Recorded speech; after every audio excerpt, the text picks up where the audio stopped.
Welcome to the Slop Farm. Enjoy the video. You start by powering the headphones and ensuring they have battery. A half charge avoids interruptions. Press and hold the power button until the LED or voice prompt indicates power on. Some models use a separate Bluetooth button. Use it for pairing mode. On your phone or computer, open Bluetooth settings and leave the page active so you can confirm discovery. This immediate setup saves time and prevents accidental sleep. Now you're ready to move into actual pairing, which we'll do next. Once in pairing mode, your device should list the Bose model. Tap to connect. If prompted for a PIN, enter 0000 or follow the on-screen instruction. This secures the link. Make sure the device's audio output switches to the headphones. Go to sound settings to set them for media and separately for microphone use if you plan to call. If you use a computer, select the correct playback and recording devices.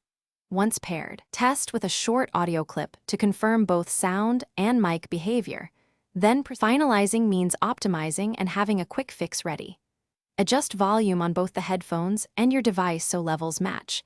Use the Bose app to check firmware and settings because updates fix many bugs. If sound drops or pairing fails, turn Bluetooth off and on, reboot the phone, or remove the old pairing and try again. If nothing works, perform a factory reset on the headphones. Remember, this deletes saved pairings, so you must repair. That single troubleshooting step resolves most Thanks for watching. Consider subscribing if we helped you today.